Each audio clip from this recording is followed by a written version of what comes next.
brother. This might be the best OG Kush I've ever had. Ooh. Ooh, yeah. You just said a mouthful, brother. I'm higher than helicopter butt. Listen, though, Hulkster. Young Lurch has been running his mouth on that podcast. Blaze the Bingohall podcast needs to show some respect to the veterans, brother. I say we run in there and show Young Lurch and his guest just exactly who the OGs of this game are, What you gonna do, Blaze the Bingohall podcast, when the Macho Man and the Hulkster run wild on you? Ooh, yeah. Give me like 10 minutes, though, because I'm really, really stoned. Oh, yeah. Welcome into Blaze the Bingohall. It is your host with the most, as always, Young Lurch. If you haven't already, hit that like and subscribe button. We're on TikTok, Instagram, Facebook, obviously YouTube, and we just had our whole library put on Spotify for you crazy audio-only people. Today, we are joined by a special guest. The wrestling community band together to get him here on the Bingohall, Mr. Alex Salyers, the man in black. Welcome into the Bingohall, my friend. Thank you so much for having me, and thank you everyone out there for referring me to the show. Yeah, absolutely. Alex has a hell of a story, and there's a lot more to him than maybe some people know, and that's one of my biggest things here is you never know how many people you can affect with one conversation, and then also you don't really know people's stories and what they really go through in their day to day versus maybe they just know you as the wrestler they see in the ring performing. So. Alex, where did you grow up? Are you based out of I know you're based out of Arizona, right? But is that where you're originally from? No, I'm actually from Spokane, Washington. Okay. Every now and again I get to go back home and work shows out there, but I did most of my childhood I spent here in Arizona. But I did do quite a bit of back and forth growing up in Spokane, up in the woods. Okay. A lot different terrain than where you're at right now then, right? Yeah. I'm sure the snow is getting ready to come down here pretty soon back north up home, but here it's clear skies, sunny, and just under 100 degrees. Hell of a background there. That's what I said earlier. I was like, is this like one of those green screens or something? But no, that's a legit background, everybody. So yeah. Yeah, it's an Arizona sky, man. Midday. It's just after 2:00 here. This is what Arizona looks like. That looks great. So what was childhood like for you? You said you were going back and forth between Arizona and Spokane. Yeah. So my mom and dad split when I was about 2 months old, for a number of reasons. But my mom brought me down here because her side of the family lived all down here and things like that. A lot of my family's from Kentucky, multiple generations, and then they kind of came on over here. Grew up out here. I lived with my mom and my grandmother, who was on dialysis. She passed away in the year 2000. And then a lot of, when I kind of reconnected with my father at about 3 or 4 years old, I would go back and forth, winter breaks, spring breaks, sometimes full summers back out there to Washington. And I would bale hay for the neighbor and do a bunch of landscaping for my dad's property. And,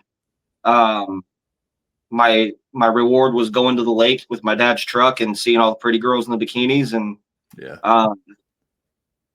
then I ended up moving back out to Washington after I graduated high school in 2012 and kind of got on my feet while still pursuing professional wrestling. And then kind of after a long time and a lot of miles in between, I ended up back here at home where the majority of my family is. So got myself a beautiful wife and 5 children. That's amazing. Can't ask for much more, right? Not at all. How did you first discover professional wrestling? Yeah, my mom was flipping through the channels. I was 4 years old, and she was flipping through the channels and came across pro wrestling. And for just that moment, I said, "Mom, wait, stop. I want to see this." I don't care if it's a dirty word. I don't care if anybody, don't get mad. This is the only thing I saw at that moment. It was Chris Benoit versus Dean Malenko. Mm-hmm. And when you think about what kind of performance that is, what kind of presentation that is, no two guys can make pro wrestling looked more like a combat situation than those two, right? Mm-hmm. So it had me hook, line, and sinker, and I asked her to keep it there. And then for the rest of my childhood, I was right there in front of the TV every WCW Nitro, every Monday Night Raw, most of the pay-per-views. I was watching live the night that Owen Hart passed away. And that just became my whole life from the age of 4 years old and on. And inherently, my mom and my grandmother ended up having to straddle up for the ride too. So my grandmother would watch a lot of wrestling with me. Her favorite was Sting and the Road Warriors. Nice. And so that's just all my household was pro wrestling all the way into adulthood. And I knew at 4 years old I wanted to be a professional wrestler. That's amazing. Yeah, that's awesome that you had everybody. It seems everybody in the household had a part in it, you know, when you were growing up. So it was like you said, it was always there from what you can remember. And I think we're around the same age. I think I might be I have you by a few years, but you're of the same era of me where, you know, we had WCW and WWF, and you could, you know, flip back and forth on the previous channel and, oh, okay, this one's on commercial, this one's on commercial, to go back and forth, you know. So, you know, I think it was like one of the best times in wrestling, but of course, you know, that's a biased opinion, I guess, but you know. Yeah, but I got the same opinion too. There was never a better time to be a pro wrestling fan than being in the Attitude Era, if you will, because that's what it's normally just automatically tagged as, the Attitude Era. But Monday Night Wars, I don't think there was ever a better time to be a pro wrestling fan. For sure. So you mentioned Chris Benoit and Dean Malenko. What are they some of the wrestlers? Are there other wrestlers that had you hooked? What matches maybe had you hooked that made you fall in love with it? Well, I mean, being in love with pro wrestling, there was many of them, but the one match that made me go, I am going to do this as a career, was Bret Hart and Stone Cold Steve Austin at WrestleMania 13, the submission match that they thought was doomed. To me, to this day, as ugly and tattered as that match is, I still to this day believe that was a masterpiece of a pro wrestling match. I still think that's the greatest match that ever happened. I know that's subjective, so a lot of people might agree or disagree. And I'm not saying there aren't a lot of them that match the caliber, but that match, I believed everything that happened in that match. I felt every raw emotion, and I was on that roller coaster, strapped in front row. Yeah. And that match made me want to be a professional wrestler more than anything. I fell in love with Austin bleeding the way he did, and not giving up. And Stone Cold Steve Austin was my childhood. He's the reason I wanted to become a pro wrestler. I followed him. I mean, he was like another god to me, you know. He really got me through some tough times at school. I got bullied quite a bit being the wrestling kid at school. I got jumped in the second grade by a couple of kids, a couple grades older than me. And because I just wanted to wear tights for a living, I guess is what their main problem was. But, you know, I'd go home and put on Stone Cold Steve Austin, listen to his promos and watch him do what he did in the ring. And it made me feel, you know, 10 feet tall. It made me not so scared of the bullies. It made me being willing to go back to school and run my mouth the next day and not take the shit from people. Yeah. Yeah, it's I've had a lot of people with that same sort of story where it's like wrestling to, you know, in certain characters like Stone Cold, you have that connection to them that helps you kind of like persevere or power through whatever you're going through. So, you know, being bullied in school, you know, you kind of like channel that little Stone Cold, like, oh no, fuck that, basically, you know what I mean? Like, but yeah, it's a sad thing when kids do shit like that, and you know, yeah. But well, you know, and that's a lot of my childhood though too. Is I mean, yeah, a lot of people hated. I didn't have many friends in school growing up and things because I was always, you know, they would excuse my language, but they would call me, you know, some derogatory thing. It's just like, why? Because I liked that fake shit and wanted to roll around half naked with grown men for a living someday. And it's like, man, if you only knew how much more there is to the art form of professional wrestling and what I do to make a good living. Like that, just it's such a misinformed statement, you know. Yeah, people it's the same people they'll dog that, but they, you know, they have their favorite TV show or movie or whatever, and it's like it's the same. Oh yeah, well this is fake, well so is that, you know. It's like yeah, it's a whole revolving door. So you said at that point you realized you wanted to become a wrestler when you seen that match. Absolutely. With I mean, I was already in love with wrestling and was watching it constantly, but when I saw Brett and Austin at WrestleMania 13, I was like, what do I need to do to grow up and do this?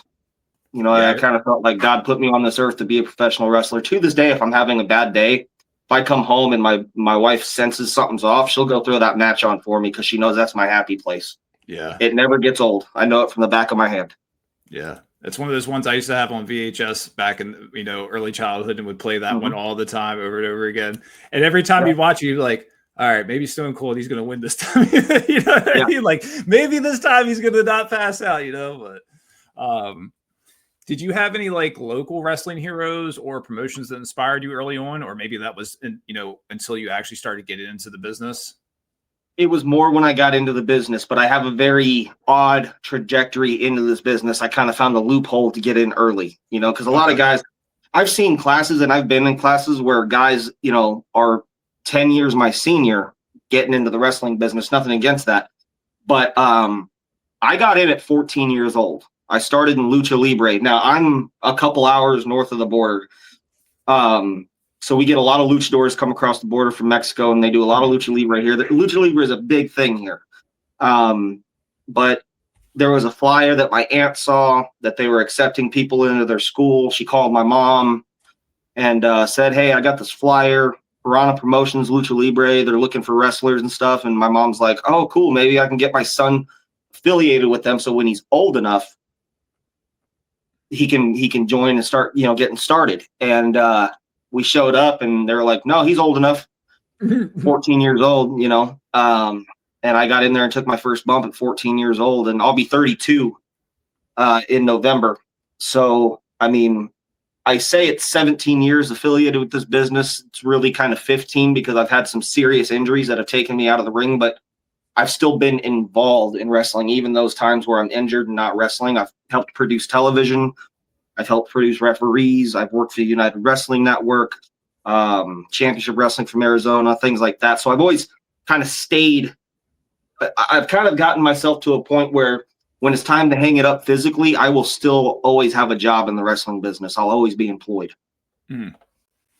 Yeah, that's it's always good to know like all the ins and outs of how the business works so that, like you said, you will always have a job, because some people only know their little part of it, and then it's like anything besides that they kind of fall to the wayside, because they don't know how to do anything. So it's good to know that, good to know those types of things.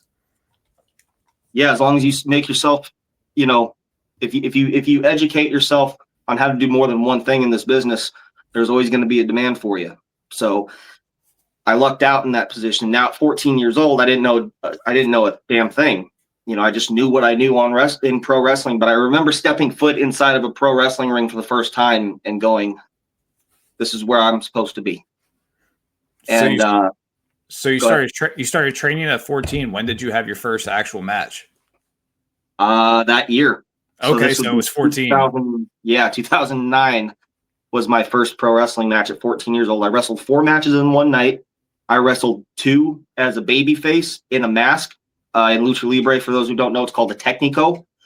And then I wrestled 2 matches without a mask as a heel in Lucha Libre that is called a Rudo. So 4 matches in my first night. That's and crazy. Got paid, I think I got paid $25 or something. But I was one of the first guys to get paid under that crew because I was working my ass off, tearing up and setting up and tearing down the ring and things like that. So the promoter was like, I ain't got much, but here's $15 like one night. But I mean, I understand now too that, as a father of 5, 4 of them being daughters, pro wrestling is not a place for a 14-year-old. And I learned that night because La Parka was in there up on a chair swinging his junk around at the locker room. It was funny and stuff like that, but at 14 years old, you're immature. You think Beavis and Butthead's funny. And, now looking back at that, it's like, that was a rough start. Right. Yeah. And it wasn't right, but I would do it all over again if it meant this is exactly where I got to be today. Yeah. Everything happens for a reason. And obviously, times like that, the business obviously has changed so much. I mean, not to say things like that don't happen, but it's less far and few in between, I guess. Yeah. So you were trained by them. So how did you stay with the Lucha Libre style for initially, or did you want to, get outside of that style? Like what led you to, where you're at now? Yeah, I didn't stay with them long. They became a very important fixture later in my career, Lucha Libre as a whole. I ended up wanting to go to an American wrestling school down here called Championship Wrestling from Arizona, and Lawrence Tyler is the trainer. He's trained half of the state. I mean, he ran with Navajo Warrior, Hawaiian Lion, all those guys, and he had been under WWE contract briefly, and things didn't work out for a bunch of personal reasons of his. But I joined the wrestling team because I was like, if I want to make it as a pro wrestler, I really need to learn how to shoot. Became a really good amateur wrestler all through high school, but I ended up not wrestling my senior year because of a broken ankle that happened in the ring. So I was doing amateur wrestling and pro wrestling at the same time, and they didn't mix well in terms of what my coach expected. But I went to the Championship Wrestling from Arizona school, got trained by Lawrence Tyler, and then we were off to the races from there. And I'd still been on shows wrestling prior to that, just not trained under an American school. I was wrestling for smaller circuits and shows and stuff out here, and a lot of those guys you'd have never heard of because they're still wrestling some DFW hall in front of 20 people because they didn't do what they were supposed to do to continue on with their career. So how long did it take before you had, your I guess breakout moment in the business? Do you feel like? I would say personally, I feel it was when I started working on television. Working for the United Wrestling Network was one of the best experiences of my life and career. And I feel like it really set me up to get my foot in other places because I knew how to work television cameras. I knew how to work televised matches that, you need to know when you're going to commercial break, things like that, which got me into producing the television as well, or helping produce the television. But that was my breakout because I ended up being one of the top guys on the show, one of the main eventers that was I was usually one of the higher rated segments or highest rated segments on the show on Fight TV every week. Nice. Have you thought of doing anything like maybe your own promotion at any point, or is there anything like that? Yeah, so I have my own ring, and okay. I am happy to do that. I just don't think now's the right time because the market's so oversaturated here. I'm actually looking at getting my own LLC to start a production company, wrestling-based production company. Because I do all my own media, I do all my own filming, I do all my own. I do promos, I edit, montages and video, comeback videos, things like that. I'm not the best at it, but once I opened that LLC and started as a production company, I'd like to move it into an actual wrestling promotion later on in life. I don't want to wrestle and run a promotion at the same time. I just don't think that they go well hand in hand. I feel like right now is my time. Conflict of interest. And right now is my time. I need to focus on trying to get elsewhere in my career because I've kind of been set back from these injuries and the situation I'm in now. And because the market's so oversaturated here, I live way far east in Santan Valley. No wrestling happens out here. The closest you'll get is Mesa, if you guys want to look that up on an Phoenix, Arizona map. But there's no wrestling out here, so I'd want to base it somewhere out here where fans don't have to drive an hour or longer to get to like an Arizona Wrestling Federation event, which is who I work for currently. Okay. Is that the main promotion you're with right now? Yes, sir, it is. Okay. I've been with them for 11 years now. Okay. And you said it's about an hour from where you're at now? Yeah, we usually do the shows out in Peoria at a place called Bullshooters. Okay. And is there anywhere that you can find their content? Like, are they on any platform or YouTube or anything like that? Absolutely, yeah. You can just search Arizona Wrestling Federation, and they got Facebook, they got YouTube. I think they do Twitch as well. You can find them all over the place, and they got a long history. They're one of the longest running promotions here in Arizona. Do you feel like your style has, evolved from when you first started? Obviously, starting with a lucha base, like I'm sure you've learned a lot in your time in the business where you can pretty much work anybody in any style. So not a lot of guys have that foundation in lucha. So I guess out west. So I'm on the east. I'm based out of the East Coast, so we don't really get too much lucha around here. Like every few months, I've seen recently a lucha show in Washington D.C., but that's still like probably over an hour or so away. And you just don't really see too much of it out here. I guess it's the market, I guess. So yeah. But I guess for you out there, it's good to have that as a base because it's more of a common style in your area. Right. Yeah.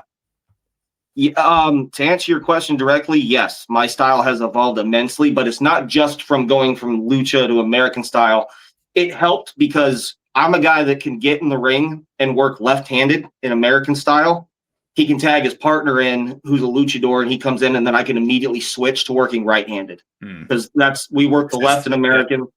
But I can also understand the spots being called in Spanish. I can call a match in Spanish. I can understand. I know what a suplex in American style wrestling is versus a suplex in lucha libre, which is actually an arm drag or a hip toss. So I can instantly shift my brain as ambidextrous and multilingual if I had to. That's awesome. Yeah, that's a lot of that's stuff I love to hear, especially because people don't know those kinds of things. When it comes down to the finer details of wrestling, it's just like they just think, oh, wrestling's wrestling. It's like, no, like it's a whole different style. It's a whole different, like you're working a whole different side of the body. Like the lingo is different. It might be the same thing you're calling out, but like you said, a whole different meaning. So it's unique when those types of things are being broke down. So yeah, that's always a cool thing to hear. Yeah, it's always good on a resume. Whenever I'm sending something to another promoter and working another state or whatever, that basically tells a promoter, oh, I can stick this guy in with the opening match guy that's not very experienced, or I can stick him in with the main event with Matt Cordona or so-and-so and such, and I'm going to get just as good of a performance and my money's worth wherever I stick him on the show, and he'll do whatever he needs to do. You asked about my style evolving. That's one section of how it evolved, but really what it came down to was finding a character that was truly me, that I understood, because that's really where I struggled all through my teenage years.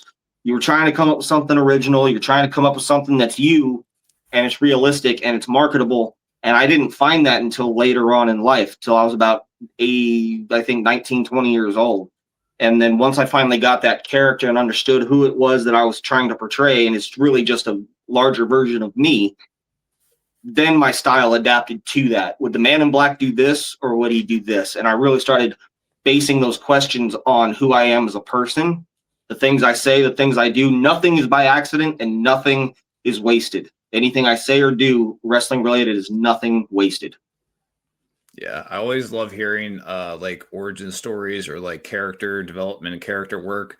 I think it's something that's underutilized in today's professional wrestling. People look past it. They think it's it's all about the move set. It's all about this high spot I can do it. No, it's about the story. It's about the character. It's about what you're trying to tell these people. What point you're trying to get across. So who is the Man in Black to you? Well, in the most simple terms, if I had to put it in one sentence, the Man in Black is a man in mourning of the young bright-eyed kid who wanted to be a WWE superstar main eventing WrestleMania. He's a man in mourning for that child who didn't get there because life wrecked him. And now I'm more of a man working under vengeance, and I'm a man who's obsessed with the idea of death and coming back to life, which I feel like I did in the wrestling business. I also did that as a Christian too, as a baptized Christian. One pivotal moment where this happened, and I hope you don't mind me saying this, but anybody who knows me knows that I have a long history of substance abuse. I was working 3 jobs, one of them being pro wrestling, and ended up getting hooked on painkillers and going to rehab in 2017. I based my name, the Man in Black, off of my absolute favorite music artist of all time, Johnny Cash. Now, if anybody out there's seen Walk the Line, you'll be familiar with a scene in the movie where he's at Sun Records. He's gotten clean, and he's at this point where he's trying to get the record label to agree to letting him record a live album at Folsom Prison. And he's dressed in all black. And at that point, they say, "Look, it's not going to market well. It's not going to do what you think it's going to do. Look at you. You're all in black. You're dressed like you're going to a funeral." And he says, "Maybe I am." The moment I heard that, that light bulb went on, and I went, "Oh shit, that's me." I am trying to go out there and do all these things and be all these things that all these wrestling companies want me to be, and none of them work because none of them are true to me. I wanted to be a main event guy at WrestleMania someday.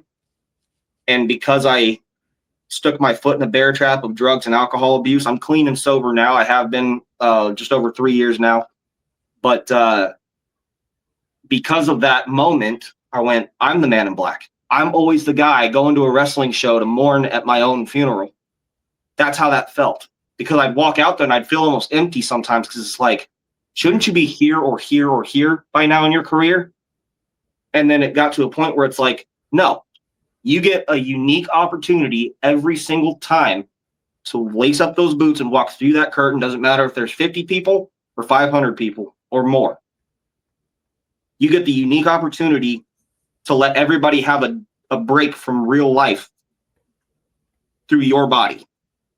And letting people, that guy in the front row, he might have just lost his mom to cancer 2 weeks ago. That mom and son over there might have just buried that son's father.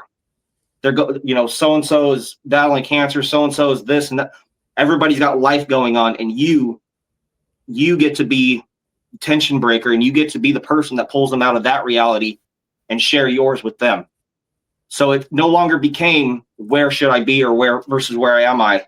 I'm the man at my own funeral. I'm mourning for who I thought I was going to be and wanted to be in this business, but healing and relishing in who I get to be in this business now. Yeah. Thank you for sharing. That was deep. Absolutely. Yeah.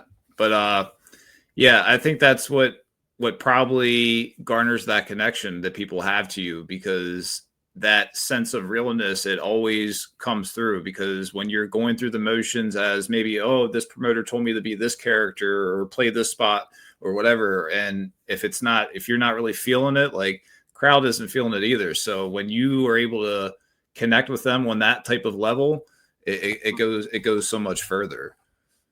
Oh, 100%. And I have to be able to make like, if somebody hands me something, I'm not one of those guys that just sits there and goes, "Oh, this is what you want me to do? No problem. I'll go out there and do it." I don't ever go to a wrestling show. I love and respect the people I work for at the Arizona Wrestling Federation. Gabe and Jared Jared's the booker and Gabe's kind of the producer.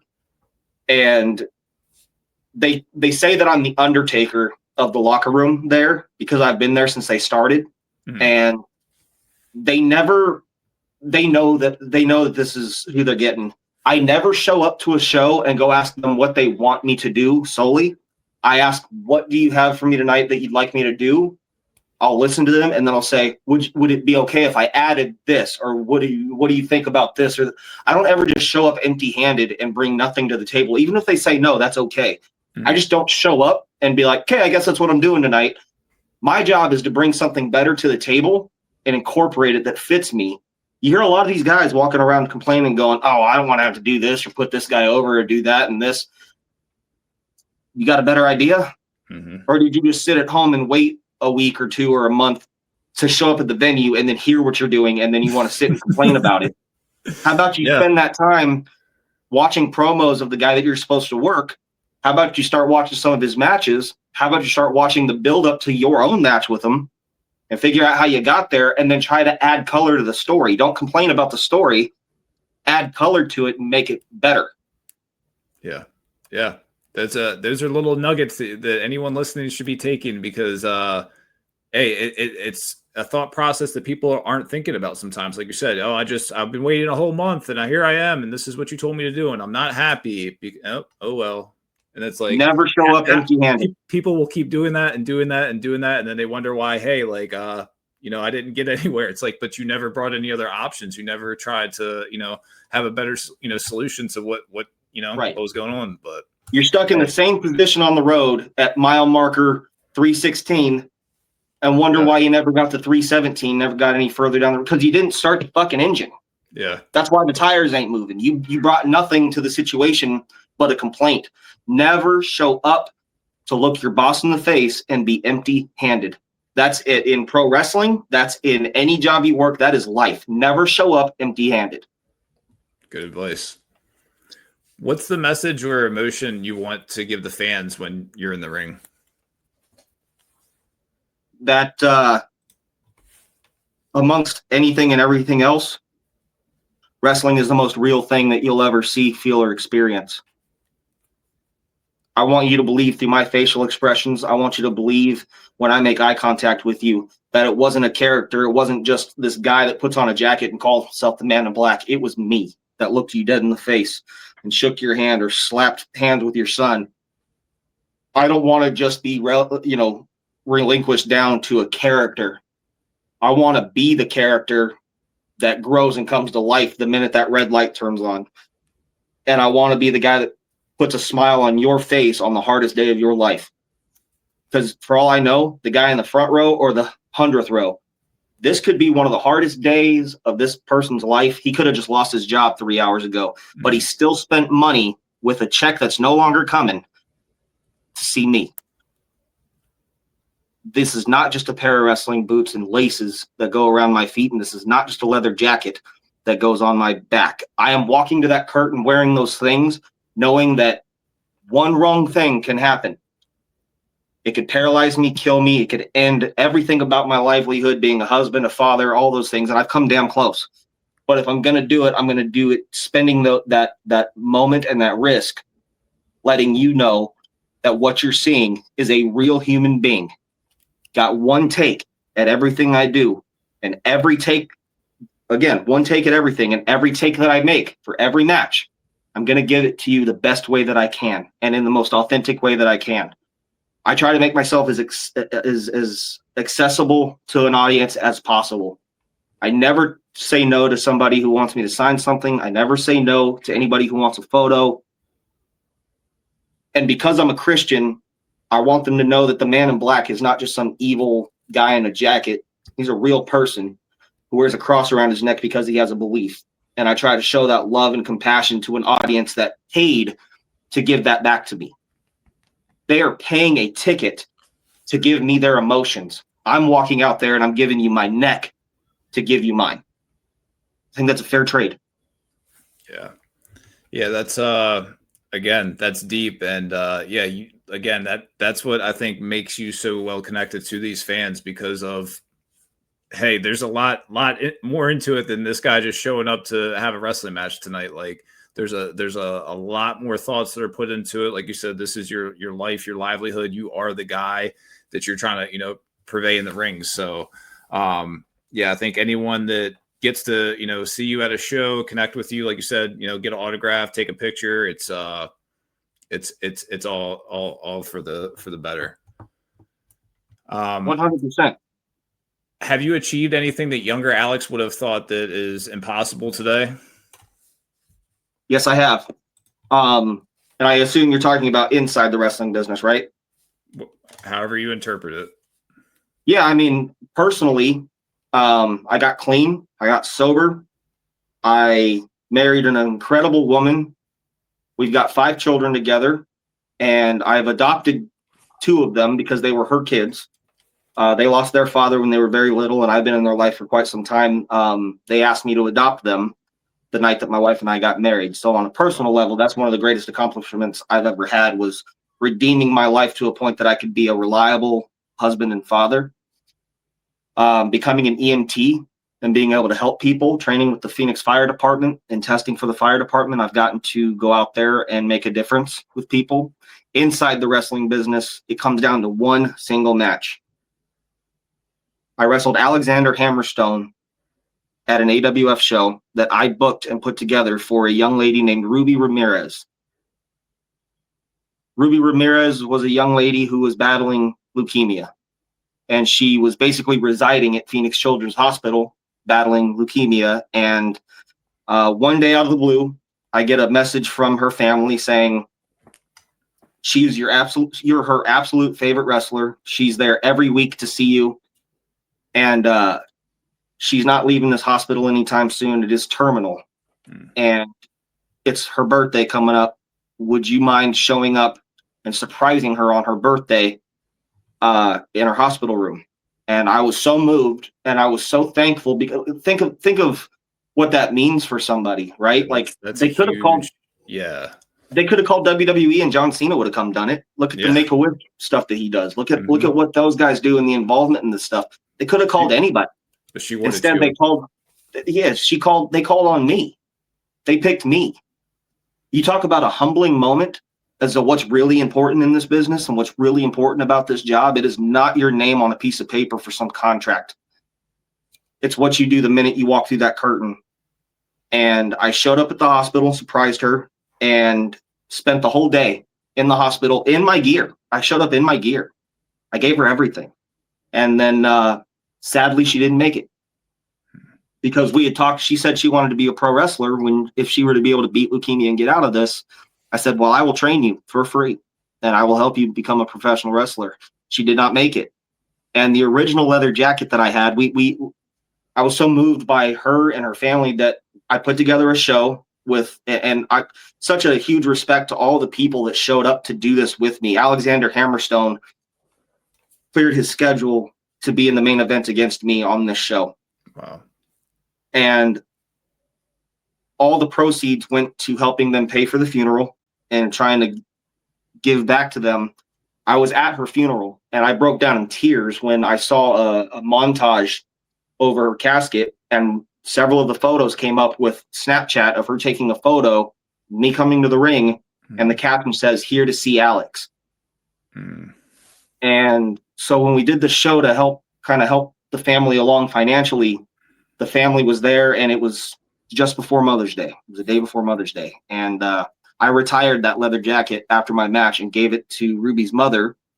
And that jacket now sits in Ruby's mother's house to this day. Wow. So to answer your question directly, I was able to accomplish the one thing that was more important to me in being a professional wrestler than ever. It was when that one guy that I loved so much walked down that ramp and took a moment to say hello to me and sign something for me, slap my hand, and give me something to feel good about. I was able to come back around and do that for a young lady in her last months of living on this earth. Wow. That's again, amazing story. And I now I really see why what you're saying of like why it's almost not want to say a burden, but like you carry the weight of that and everything that you've been through when you go out there to perform. It isn't just a match to you. It isn't just, oh, I'm here with my name on the card. There's a lot more that goes into it than I would even think, you know what I mean? So that's really amazing. I'm thank you for sharing that here and sharing that story as well. Yeah. That's Thank amazing. you for asking. Yeah, no problem. Yeah, I was gonna say, what's the toughest obstacle you faced in wrestling? But that's pretty big right there. But I mean, I don't know if you know injuries and things like that. I know we'll get to your recent health scare, but have you had any other obstacles? Maybe like getting to like the next level in the business, or like maybe you felt like you were stuck in a certain rut. Yes. So I've worked for WWE a couple of times. Doing like extra work and things like that. I was one of Goldberg's security guards. Nice. The night that Brock Lesnar tore Dominic Mysterio over the barricade and beat him up in front of Rey Mysterio. Oh, okay, that was when Dominic was like first getting into the business, I think, right? Right. Yeah. I was the guy playing Dominic Mysterio's friend, sitting next to him. Oh, okay. Yeah, and the cool thing is Dominic had just started training, and I had been in the business for a long time by that point, and he was like nervous, and I said, listen, there's nothing to it. I said, Brock is huge, and the most easy way to make this look good is when he comes and hooks you for your shirt, put your hands over his forearms and brace for him so he doesn't have to deadlift you. Not that he can't, but you'll go higher and further with less effort. You'll make him look bigger, which is really what this segment's about. And he was very thankful. And the cool thing is I told him, I said, you know what's funny is Judgment Day 2006, I sat in this very seat, and 4 seats away sat your mother. I was at a front row of pay-per-view. I was in the 6th grade. Diamondback player Randy Johnson was sitting right behind me. And then, I'm sorry, it was Luis Gonzalez. And then Anthony Robles, the one-legged ASU wrestler, sat 4 seats to my left. And Rey Mysterio had retained the WWE Championship against JBL that night. And I told him all about that. And he was like so smitten and taken back by that. He's like, wow, because he was a little kid. You know, this was just less than a year removed from the custody ladder match. I get to all that to say because there was a couple of times where I was supposed to have a dark match or at least a match where they'd get a look at me. And each time that damn John Laurinaitis got in the way of it. And I felt like if I could just get looked at one time, I can at least get under their radar.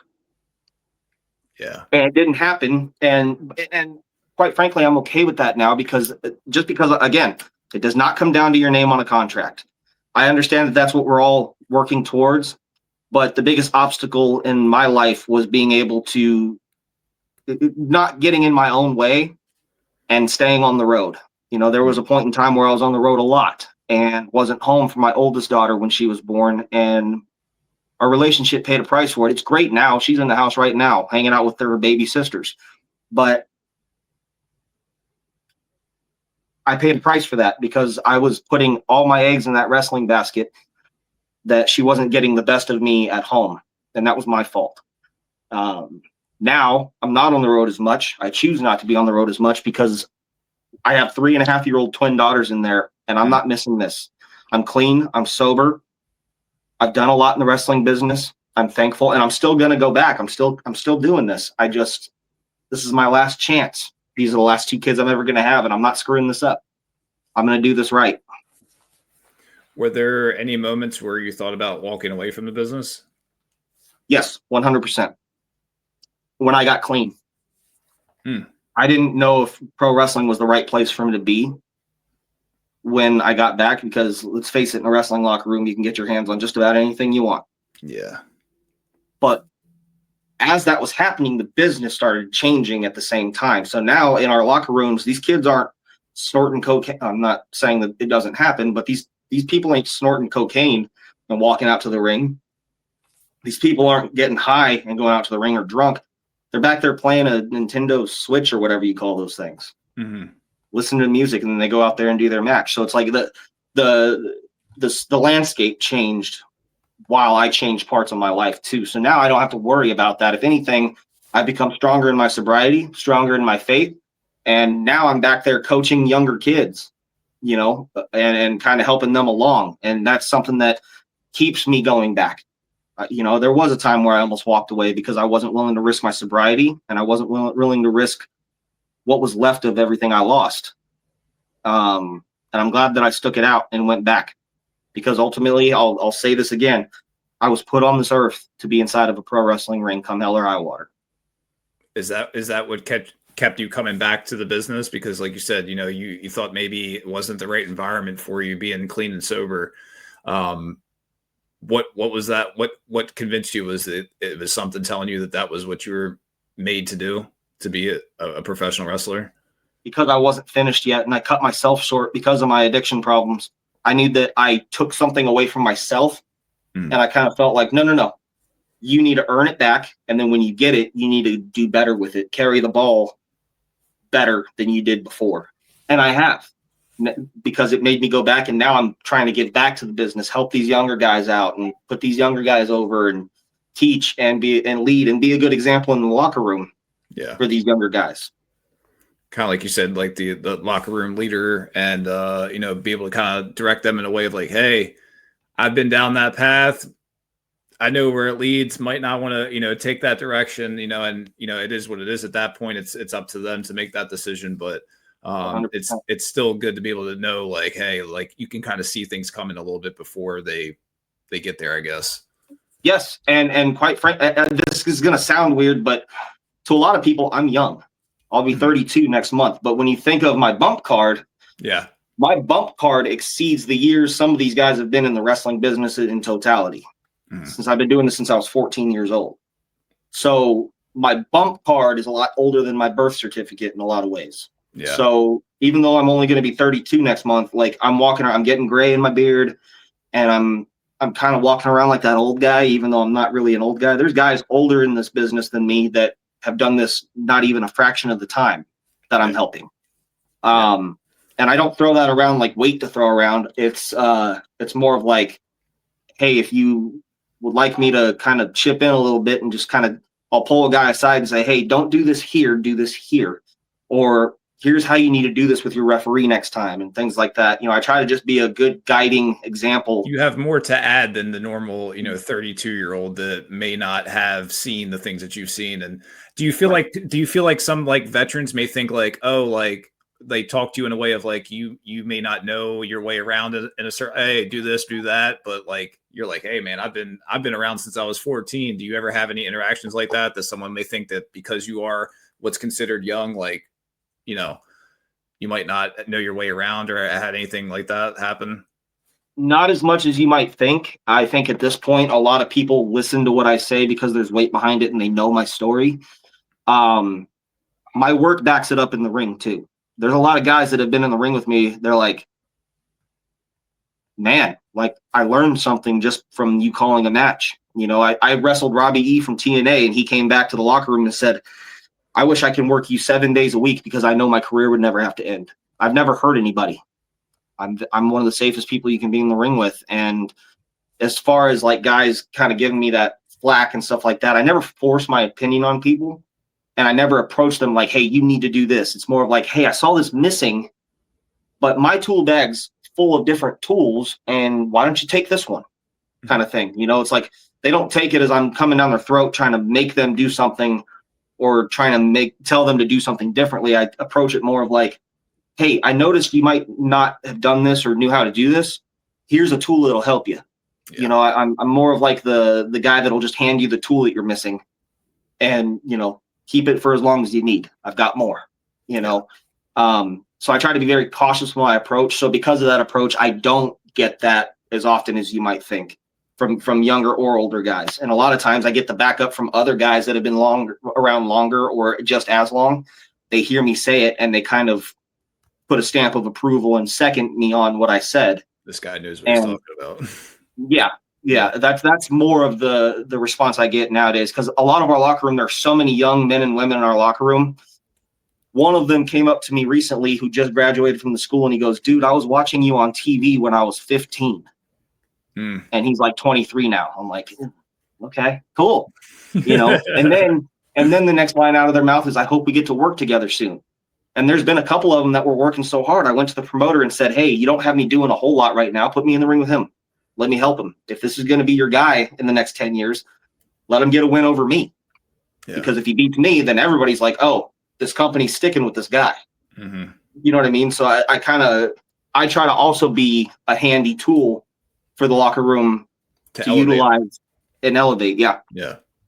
It's a good way to look at it. It's good to have someone like yourself in the locker room because you do nothing but add to the locker room, add to the card, add to the all around show experience. And, whatever promotion decides to bring you in, because everything you said is checked all the boxes in that direction. So what kept you motivated though, to keep going through the grind?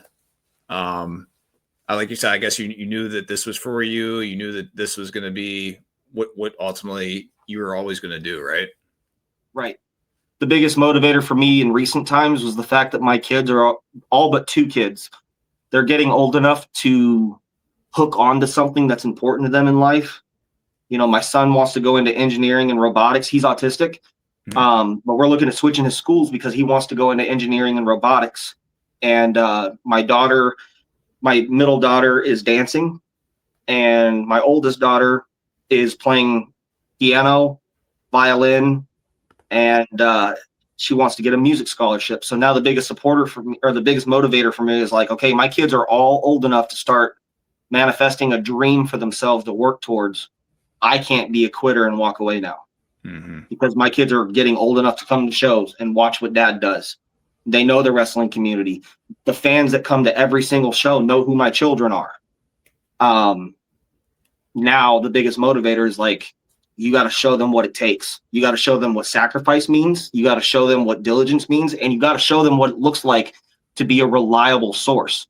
You show up on time. You work hard. You're the first guy in, the last guy out. You don't just say no because you have an ego problem. You know, this is my chance to show them, here's how you be reliable in anything you do. And here's what it looks like to sacrifice and still have a healthy, balanced life.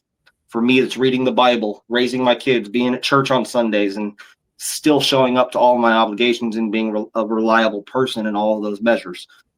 They're old enough to understand that concept now, and I'm teaching that in them, because when they know daddy's not just going on the road to have fun, and daddy's not just going on the road or going to this place or that place or catching that flight to this place because he just feels like leaving us. He's going because he made an obligation to something, and he's going to fulfill it, and he's going to do it to the best of his ability.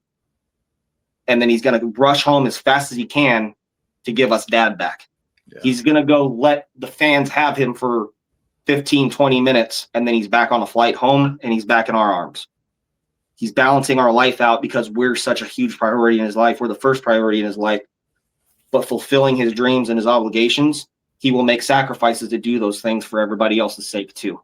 They're learning those things. That's been the biggest motivator, is their age being, I know that they're watching everything I say and do. So I have to set the best example.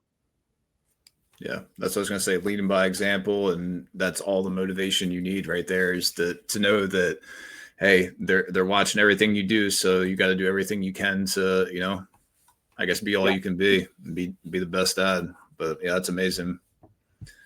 So to pivot, recently you had a serious health scare that landed you in the hospital.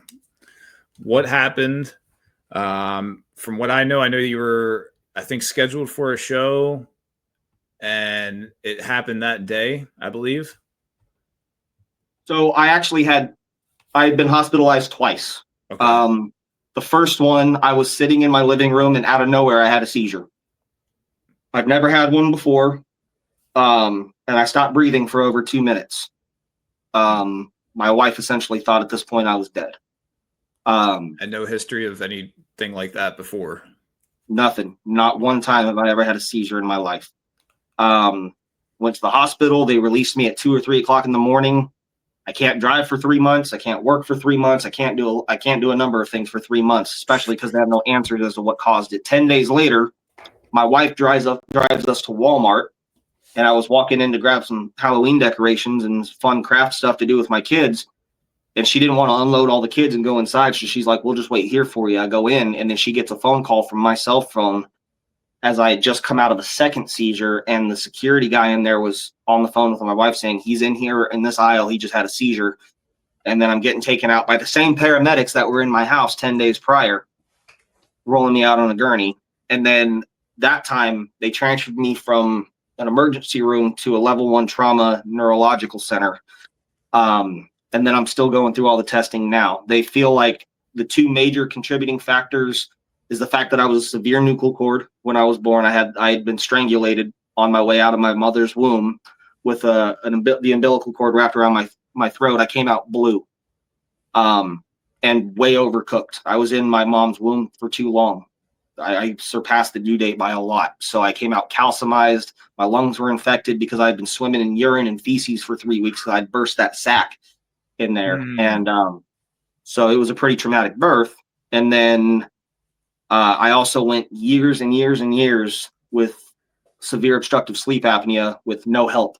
So I would stop breathing for 60 to 90 seconds and I wouldn't go far enough into REM sleep because I would stop breathing in my sleep so much that I went years without getting oxygen to my brain sufficiently during my sleep patterns and schedules. So I was basically up 24 hours a day, 7 days a week. And so now they're about to do an EEG test to figure out what part of the brain the seizures are happening. I'm on a CPAP machine now and have been for a little while, but it's almost too little too late.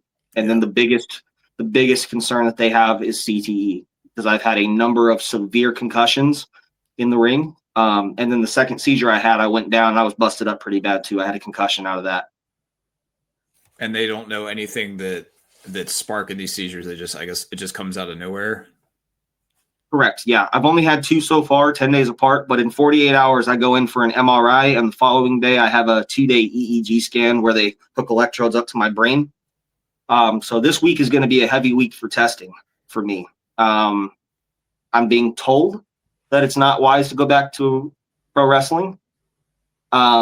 But there's also been a doctor I've been working with at the Mayo Clinic that's like, I understand this is real life. We can't tell you what to do, but you have to at least acknowledge that if you go back to a wrestling ring, things have to change a little bit about what you do.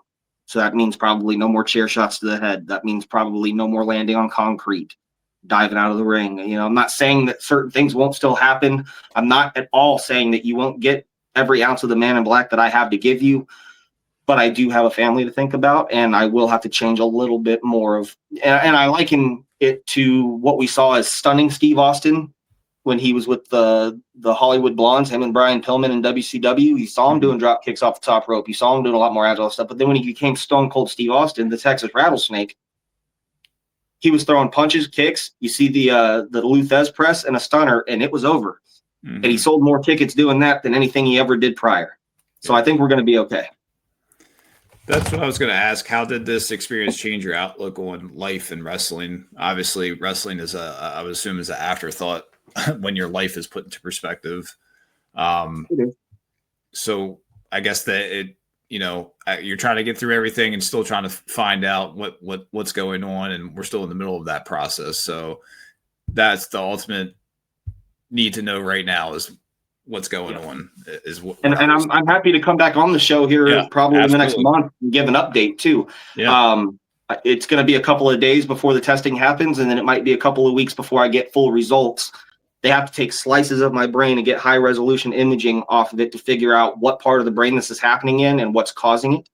My biggest scare is the CTE because of what we know about CTE now. Given what happened with Chris Benoit, given what Muhammad Ali looked like when he was, near his end, I don't want my children to see me like that. And I don't want that to be what my kids remember me as when, they're old enough to be walking down the aisle on their wedding day. I do have to consider that. So I'm not saying that I'm not going back to wrestling. I'm actually fairly confident that I will be, but I do have to change some things about what I do in the ring. So as far as the CTE, if I'm correct, they can't diagnose it while you're still alive, right? Is that still the common thing, I guess they say? If I understand correctly, they can now. It's kind of a loose determination. Okay. Because they can't take a piece of my brain, but they can start seeing it on imaging now and kind of comparing and contrasting. They can kind of speculate a little more confidently now whether or not I have a certain level of CTE. If I understood correctly, I could be wrong. But that's just based off conversations I've had with neuro doctors. I believe that they can at least get some sort of idea of whether or not I'm either suffering or will suffer from CTE. Yeah, I thought I heard something like that recently where, like you're saying, there's something, I guess, obviously technology is always developing and they're always coming up with something new. So I'm sure that after some time now, they're able to kind of, like you said, determine, this might look like in a direction that it might be heading or not, or what would have you. But how has your support system, your family, your fans, your fellow wrestlers helped you through, during this time? Because I'm sure community is a big thing, as well as your main support system. I could not have asked for a better support system.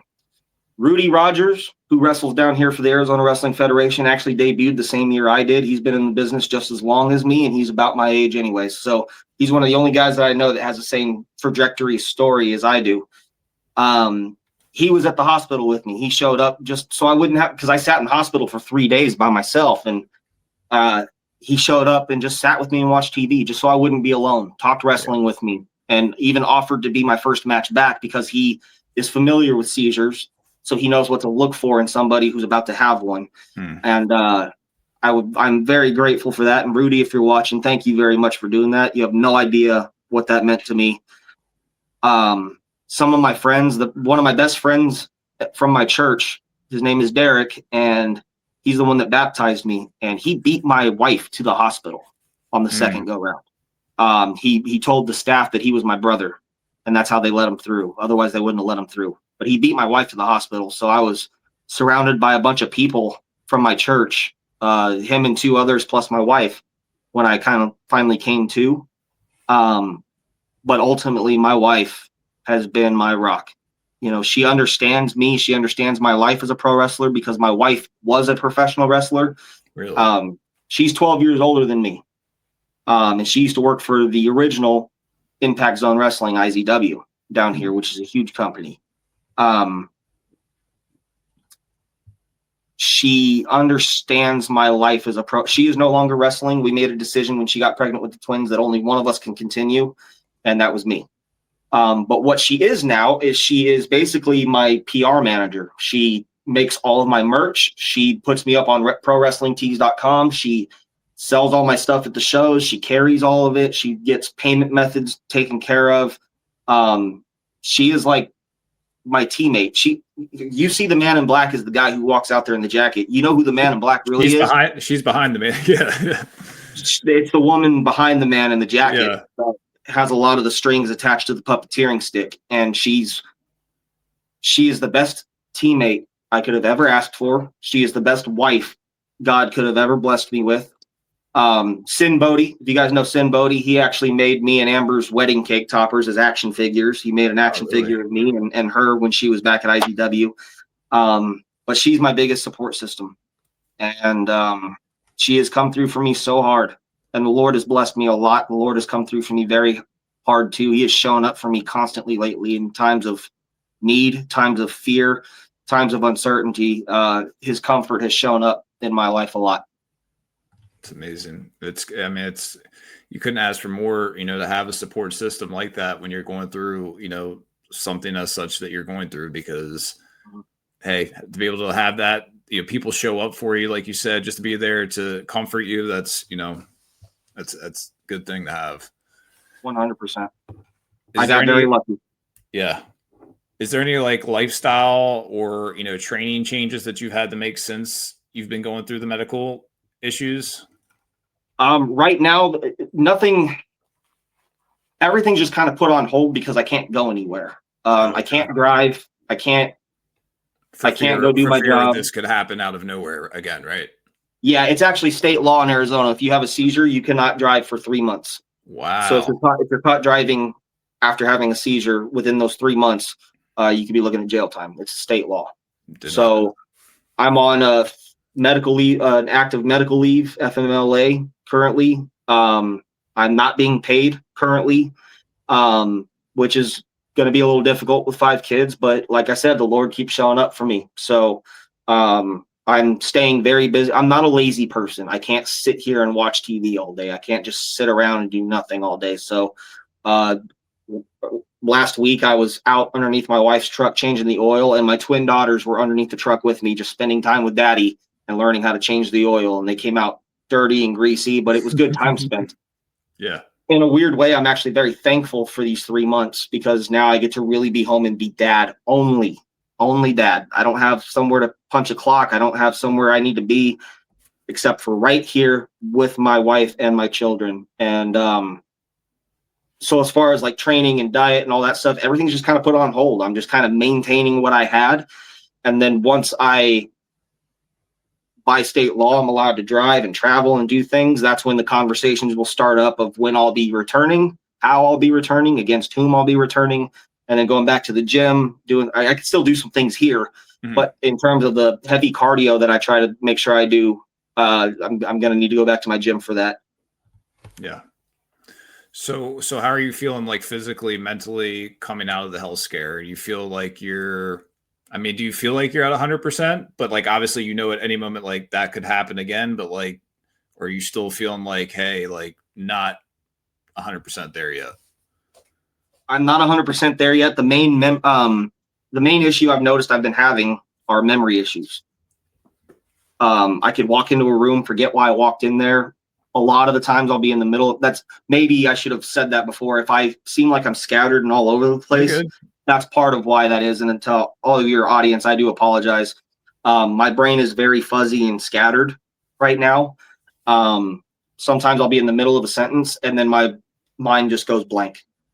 The doctor said that that's a normal thing, but it does take a little while for that to come back. Each day I'm seeing it get better and better, especially because I'm on seizure medication now. I'm seeing my memory come back and get better. But a lot of the stuff that the doctors asked in terms of what happened with my seizures and stuff, my wife had to be the one to answer all of it because I have no recollection. Right. I do now, but in that moment, especially after that second one, I went down, I bit my tongue really hard. My tongue was bleeding. My head was all rashed and gashed up because I hit the concrete at Walmart. And was severely concussed. So none of those things were working in my favor, but my memory and my train of thought has just been very scattered lately. So I've had to go a little bit slower in things that I'm trying to communicate, especially if it's important. I'm sorry, I should have said that long at the beginning of this. No, you're good. You've been fine the entire time. I mean, you apologize, but I think it's been a great interview. So you've been. Oh, good. I feel like I've been the one zoning out a little bit, and you're keeping me back on track. So, but yeah, man, you've been fine. So of course you've mentioned it. Once we get in the clear, once things are calm down a little bit, wrestling is still in the future, right? Or at least that's what we're thinking. If it's solely up to me, yes, I will be back. If I have it my way, I was the highest grossing state champion in AWF history last year before I took my leave for my neck problems. I dropped the championship, and then the guy that I hand selected to work when I came back had not even been champion yet, but they crowned him state champion. I want him because this guy can go, and he's a legit dude. He's bigger than me. He's heavier than me, but he's very reminiscent of a 50s wrestler. His name is JC Westerfield. Okay. And I worked him on my first singles match back from my neck injury, and the dude can go. And so if I have my say, I'd like to get a championship match when I come back against him for the AWF state championship that technically I should have never lost. So I was going to ask, do you have any matches or appearances or projects that when you do come back that, I guess that's one of them that you have your eye set on, right? Absolutely. That's one huge one that I have. I would also like to do a signing at the AZ Wrestling guy store. He has a lot of guys in here. He's had Nash. He's had them all. But I would like him, and I have been talking about me coming in and doing a signing over there at some point. Good guy.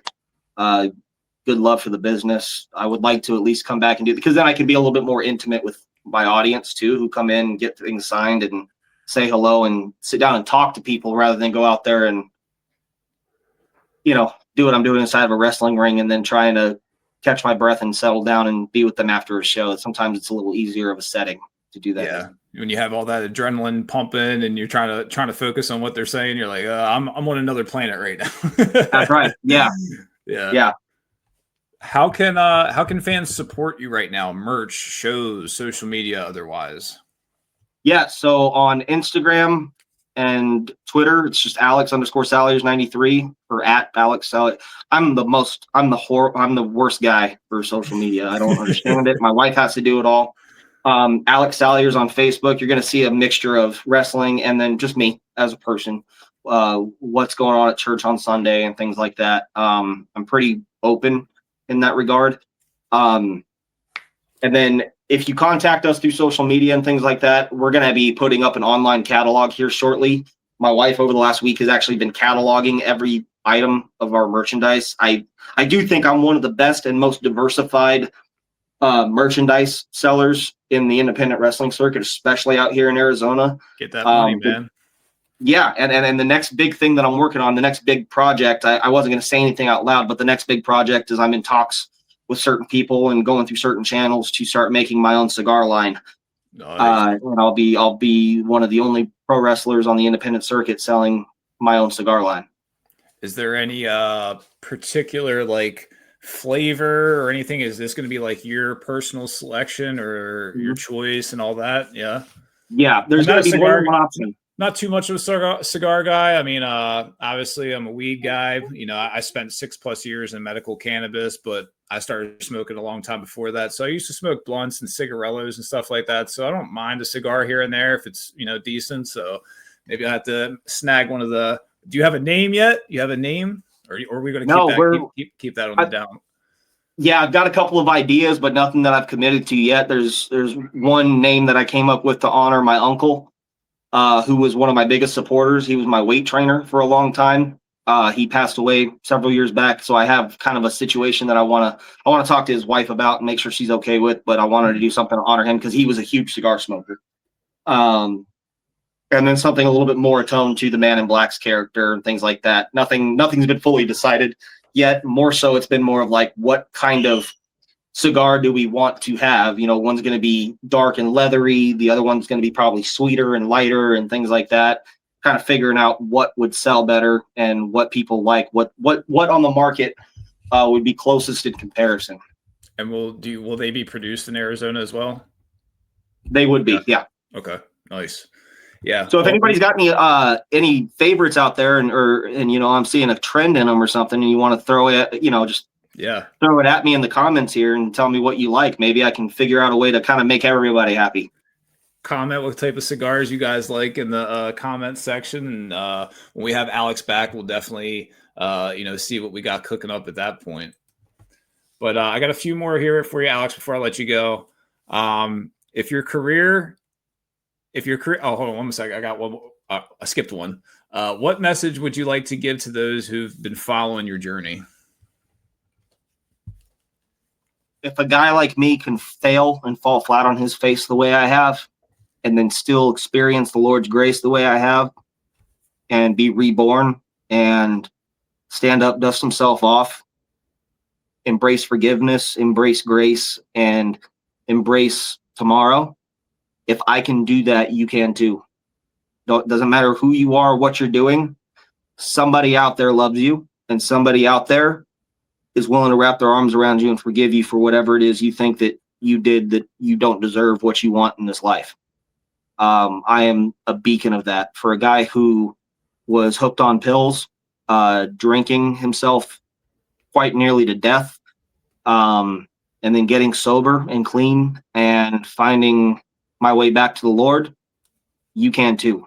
I'm not telling you all have to find religion, and I'm certainly not telling you all have to believe what I believe, but I can only tell you what I believe, and that is that Jesus Christ saved my life. Jesus Christ reformed me into the man, husband, and father that I am today, and that grace and that love and that forgiveness is out there for you too if you seek it. That's amazing. Yeah, and like you said, you've been through the struggles of drugs, and I don't know if it was alcohol as well, but I'm sure you've had some dark times where you felt like nobody cared about you, nobody loved you, nobody, whatever. So to be able to be on the other side of that now and to have that message out there, I guess there's hope for people that are struggling right now, if anybody's watching this. Absolutely. And I tell people all this. I tell the people this all the time. I'm not hard to reach. You need help, reach out. Even if I can't get you into a rehab facility, or maybe you're not even dealing with substance abuse. Maybe you just need somebody to talk. Maybe you just need somebody to pray with you.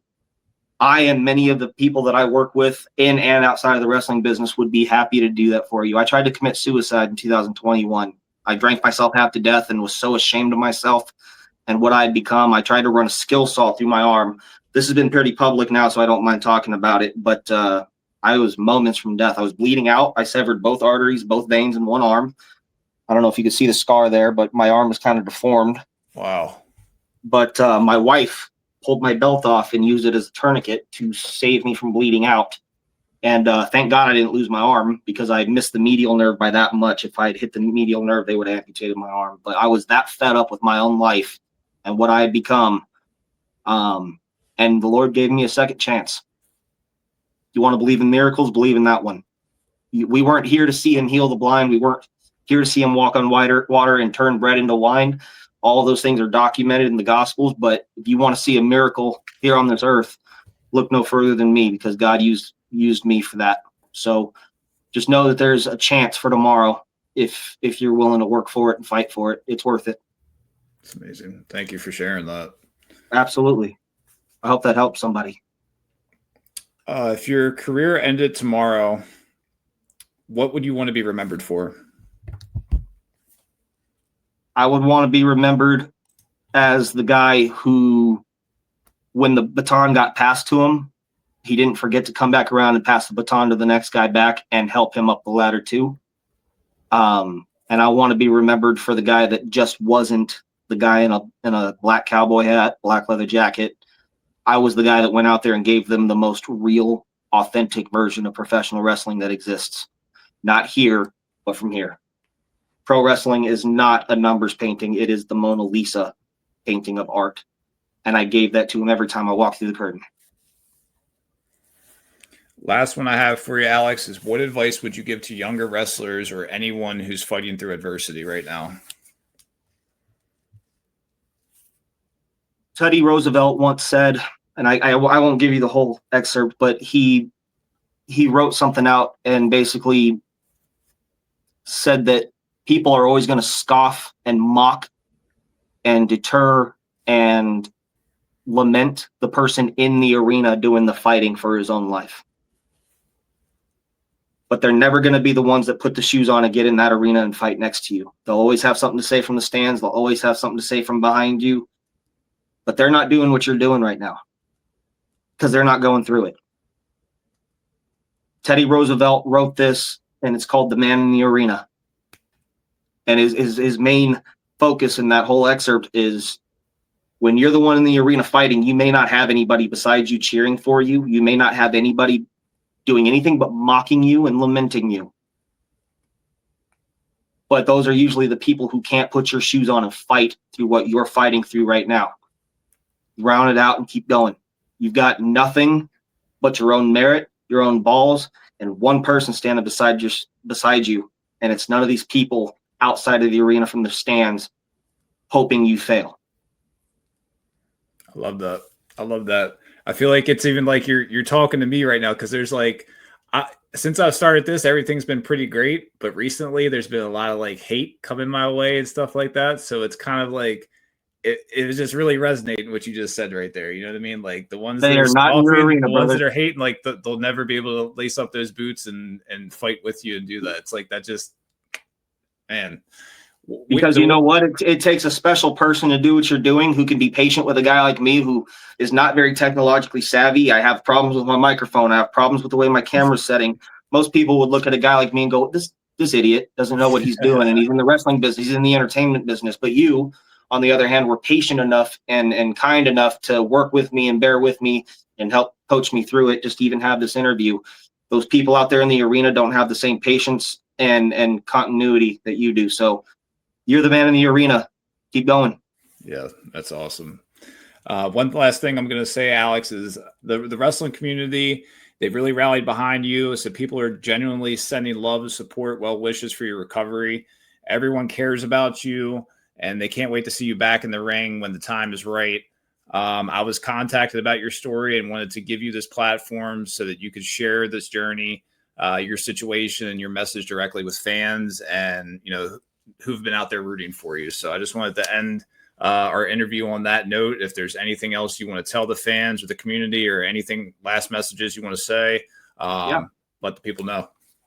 I want to thank you for having me on this interview and giving me a platform to speak to an audience that in a way was kind of taken away from me just by circumstances. It was by nobody's fault, but by circumstances. I had a wall put right between me and the people that I love so much in this world. And that's the people that support me in the one thing that I've wanted to do my whole life. And to all of you at home watching, thank you for not forgetting about me. I know it's only been a month or two since this all went down, but you didn't forget about me. You kept me on your mind and in your hearts and your prayers, and they were answered because I'm doing better. And if I haven't gotten to meet you yet, if you're on the East Coast, if you're somewhere where I haven't gotten to come through your town and do what I do in my boots, tell your promoters, tell your local promoters, we want this guy out here. Plenty of my stuff is on the internet. You can see what I do and how I work and tell me, you can make up your own mind and see if I'm worth your ticket price or not. I'll leave that up to you guys. But if you want me out in your neck of the woods, tell your local promoters, tag them in the comments on this video. And let's see if I can get on a plane and come out and entertain you and meet your children and sign stuff for you guys. And I love to make those memories everywhere I go. So if you want the Man in Black to come through your town and raise some hell, call the Man in Black. He'll be coming. Hell yeah. Alex, it's been amazing. I appreciate you for stopping by the Bingo Hall. And yeah, I'd love to have you back sometime soon when we'll get an update on everything that's going on with your situation. And yeah, let everyone drop the comments. Let us know where you want to see Alex. And yeah, we'll be looking forward to the next one. Peace. I appreciate that, man. Thank you all.